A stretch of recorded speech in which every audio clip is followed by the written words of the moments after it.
Mit viel Konzentration arbeite ich mich an das Stück Holz hier heran. Also das ist ein Thuja-Baum, steht privat bei jemand im Garten und ein kleines Bärchen soll daraus entstehen. Ich habe erstmal einen Probeschnitt gemacht, um zu sehen, wie das Holz ist. Ist es irgendwie schlecht? Komme ich da gut weiter? Ich arbeite mich relativ vorsichtig ran, weil ich habe nur eine Skizze bekommen jetzt von den Eigentümern hier und die Auftraggeberin hat da eben so bestimmte Vorstellungen und ich will mich so gut es geht und eigentlich ganz genau danach richten und tue das dann vorsichtig mit Straßenkreide übertragen und ich fasse genau wie bei meinem Pilz, den ich ja hier mal als Schnitzübung mit der Kettensäge gezeigt habe, fasse ich eben diese groben Grundformen zusammen. In dem Fall sitzt mein Bärchen wie ja an einer Lehne gelehnt an einem Stück Holz, der aus diesem Baumstumpf hier mit besteht, rangelehnt und hat die eine Hinterpfote an einen Ast gelehnt. Er sitzt also wie in einem Stuhl sehr entspannt und vorne, wo ich dieses dachförmige, diese Schrägen rangesägt habe, da entsteht sozusagen das eine Bein. Ich habe hier die Besonderheit, dass ich im Grunde genommen nicht so richtig die Silhouetten aussägen kann. Also wer das gerne üben möchte, der beginnt eben mit ganz einfachen Grundformen, also dem Fuchs, dem Hase oder einem Hund, sowas in der Richtung, wo man schön die Silhouette aussägen kann. Das hier ist etwas zu schwierig, aber das Prinzip ist im Grunde genommen immer das gleiche, dass ich das natürlich aussägen muss und da gibt es verschiedene Möglichkeiten. Ich wähle hier eher so ein dynamisches Vorgehen, dass ich sozusagen überall versuche, auf dem gleichen Stand zu kommen und das Ganze ein bisschen plastischer schon durchdenke, ja, dass ich eben nicht nur an eine Silhouette zwanghaft gebunden bin, sondern dass ich auch schon mehr so in diese ganzen Ebenen rein arbeiten kann, was ich jetzt hier eben auch tue. Und dort musste ich mal so einen Hilfsschnitt machen, weil ich eben nicht so gut hier ringsrum laufen kann, weil dort dieser Pfahl ist und der andere Baumstumpf, woraus noch eine Eule entsteht. Ja, ich grenze jetzt hier zum Beispiel den Kopf vom Körper ab und gehe jetzt hier noch etwas tiefer, wo ich sehe, da muss einfach mehr weg. Das ist wie beim Schnitzen auch, so ein bisschen nach dem Prinzip Fehler und Irrtum, dass man aber immer noch sich die Sicherheit erarbeiten muss, genügend Holz dazulassen. Aber das kann ich ja im Grunde genommen, weil ich eben durch meine Schnitzarbeiten da schon eine gewisse Erfahrung habe, kann ich jetzt natürlich auch relativ frei arbeiten. So, ich habe jetzt die Säge gewechselt und bin hier auf diese Elektrosäge umgeschwenkt. Das Bild ist nicht ganz scharf, es ist mir bewusst, aber ich tue es trotzdem mal kommentieren. Diese Säge ist eigentlich sehr schön, weil sie ist jetzt noch ein Stück kürzer. Die andere war 40 cm lang, jetzt habe ich hier ein 35er Schwert und die Umlenkrolle ist hier auch gar nicht so schlecht, weil ich damit auch sehr schön fräsen kann. Ja? Und ich weiß ja, wo der Gefahrenbereich ist, das habe ich ja erklärt bei meiner Pilzaufgabe, dass ich eben sie immer so halten muss, dass ich mit dem Gefahrenbereich keinen Rückschlag erzeuge. Und das ist jetzt eigentlich wie so ein Stift einzusetzen oder wie ein Schnitzmesser kann man sich vorstellen. Man muss dieses Gefühl bekommen, also ich halte es zum einen mal sehr konzentriert, dass ich mich nicht verkrampfe, ja, dass meine Knöchel sozusagen nicht beginnen zu schmerzen. Wenn das der Fall ist, sollte ich mal eine Pause machen, sondern dass ich das locker halte und ja aus dem Fluss heraus arbeite, dass ich auch mal einen Schnitt vielleicht mehrmals mache und mich so ein bisschen künstlerisch daran arbeite. Man sieht ja diesen dynamischen Prozess, ja, dass ich mich sozusagen durch Fräsen und Rundarbeiten und dann wieder mit der geraden Schneiden. Jetzt habe ich schon das Schnitzschwert hier genommen ich habe noch so eine kleine Säge, also die zweite Säge jetzt ausgepackt. Man braucht aber im Grunde genommen nur so eine Elektrosäge. Man kann ja auch nur mit dem Schnitzschwert arbeiten. Ich muss nicht zwingend noch eine stärkere haben. Und da ist es auch wieder das Gleiche. Ich muss so versuchen, ein bisschen eins zu werden mit der Maschine, ja, dass ich die locker führen kann, dass ich verschiedene Techniken anwenden kann.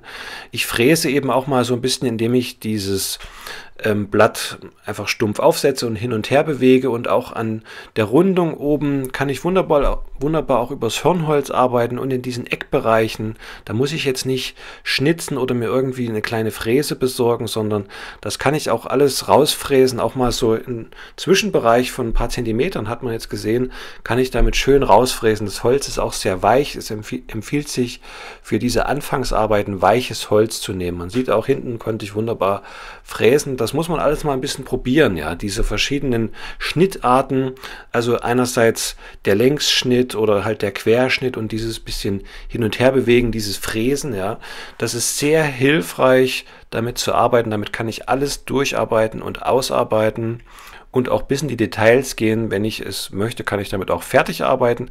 Ich habe aber hier entschlossen, um meinem Stil ein wenig treu zu bleiben, zum Schluss noch die Schnitzeisen auf jeden Fall auszupacken und dann die Details zu schnitzen. Ja, diese Säge hier, das ist auch die günstigste. Wenn man da also jetzt nicht sie ganz stark belasten will und auch die Möglichkeit hat, die Kette ab und zu mal zu schärfen, reicht im Grunde genommen diese sehr günstige Variante. Warum fräse ich hier so ein bisschen? Weil ich die Auffassung habe, dass es etwas genauer ist, ja, und eben auch bestimmte Formen detaillierter abbilden kann, dass ich so ein bisschen wie modellieren kann.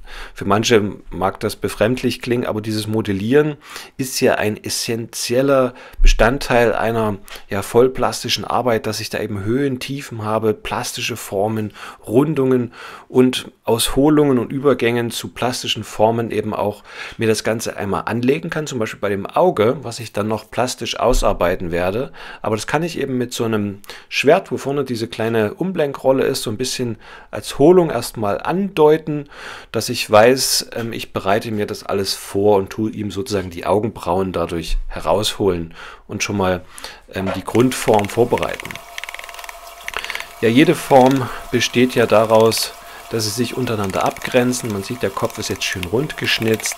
Dadurch, dass ich einen glatten Schnitt mit den Schnitzeisen draufbringe, habe ich auch eine bessere Wasserabweisung, weil der Kettensägenschnitt ist zum Teil zu rau und dort, wo Details sind, muss ich auf jeden Fall das Holz schön glatt schnitzen. Ich nehme hier jetzt einen Stich 11, um das Auge mal auszuarbeiten. Ich gehe also in den Bereichen links und rechts tiefer rein, um diesen Augapfel mal rauszuholen. Ja? Und das ist jetzt also die Vorarbeit, dass ich ringsherum wie eine Form erzeuge und den Schädel so ein bisschen gerecht werde und jetzt diesen Augapfel herausarbeite. Und dazu nehme ich den Stich 11, weil ich da eben auch schön die Seitenbereiche, die Flanken des Eisens einsetzen kann, wie so ein Flacheisen. Und ich hake niemals ein. Ich kann also tief reinschneiden in Eckbereiche, aber auch ein bisschen über die Fläche arbeiten. Und dieses Eisen ist 15 mm breit und ist vom Pfeil. Da hat es eine sehr schöne ovale Form, die ich nur empfehlen kann. Ja, und sobald es wieder geht, nehme ich halt die geraden Eisen, die Balleisen. Hier kann ich auch ein großes nehmen. Das Holz lässt sich auch schön quer zur Faser stechen. Es empfiehlt sich natürlich, wenn das Holz noch feucht ist, dass ihr das gut bearbeiten könnt. Ja. Also gerade bei härteren Hölzern, Eiche oder sowas, auch Nadelhölzern, die können, wenn sie dann in der Oberfläche trocknen im Sommer, sehr unschön werden. Und dort, wo ich merke, das Holz schiebt sich zusammen, tue ich halt versuchen, ja, in Faserrichtung, so gut es geht, eben zu schnitzen, um dort nicht die Struktur des Holzes zu verletzen. Manchmal geht das Klopfen halt nicht, dann muss ich halt vorsichtig schnitzen. Aber das ist einfach eine Probiersache. Wie kommt man da klar und wie scharf sind meine Eisen? Ich kann die jetzt da draußen im Wald sozusagen nicht nachschärfen, also muss ich entsprechend da auch ein bisschen geschickt arbeiten und sie nicht runterschmeißen. Ja, schön mit beiden Händen natürlich führen. Man kann dann auch so mit dieser äußeren Ecke des Eisens es wie so ein kleineres einsetzen. Solange es nicht einhakt, ist das alles kein Problem. Da brauche ich jetzt nicht noch ein kleineres zwingend. Komme mit dem eigentlich sehr gut zurecht. Ja, und das mache ich halt so weit auf beiden Seiten, bis die Form gut ausgeprägt ist. Also man kann auch mit Andeutungen arbeiten, aber das Beste ist natürlich, ich tue die Form so plastisch, wie es irgend geht, ausarbeiten und dass sie für sich eigenständig ist. Ja. Wenn man das jetzt nur mit der Kettensäge macht, läuft man halt Gefahr, dass man das Ganze etwas abgehackt macht, dass sozusagen wie Brüche in der Form entstehen. Aber gerade dieses kleine Bärchen, was ja mehr so ein Jungtier jetzt offensichtlich sein soll, lebt eigentlich davon, von diesem organischen, weichen. Aber dass es dennoch schön, ich sag mal so ein bisschen knubbelig ist, das will man dann eigentlich schon sehen. Und hier war eben gewünscht, er soll so ein bisschen keck gucken, dass er die Zunge rausstreckt und so ein bisschen auch freundlich oder lächelnd. Und ich war mir hier in dem Fall am sichersten, das umzusetzen, indem ich es so weit wie möglich ausarbeite und ich schnitze halt den Augapfel schön rundlich raus und muss natürlich links und rechts in den äußeren Ecken etwas mehr reingehen als oben und unten, um das ja der kugeligen Form folgend wirklich gut zu machen, dass es dann auch möglichst realistisch aussieht und ich schnitze ihm auch ein bisschen ein Oberlid. Ob das jetzt 100% realistisch ist, kann ich nicht genau sagen, weil ich mich mehr oder weniger nach der Skizze richte, die ich da habe.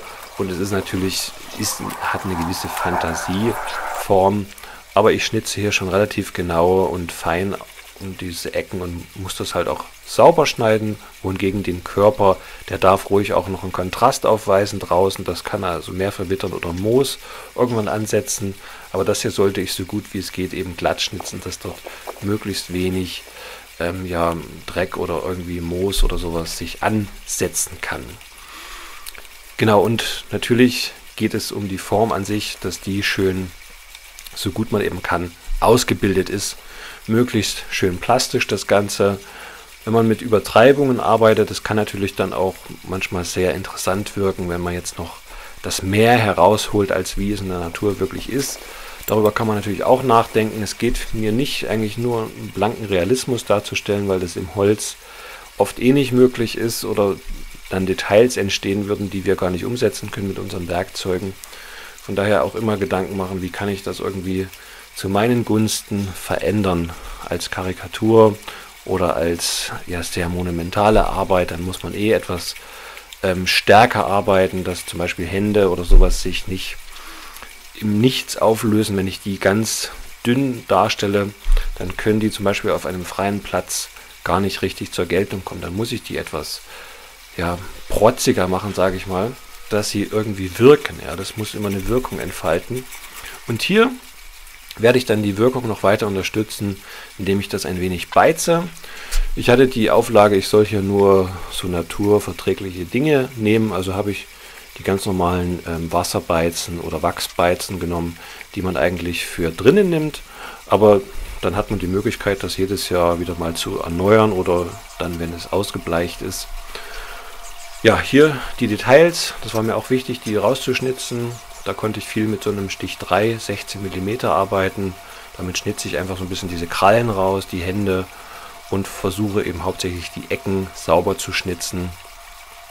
Und ich lege das also erstmal hier an mit so einem Stich 11, 3 mm und dann tue ich das wieder nachschnitzen mit so einem kleinen Flacheisen und schön die Ecken sauber schnitzen. So, jetzt sieht man, ich tue den Körper hier beizen.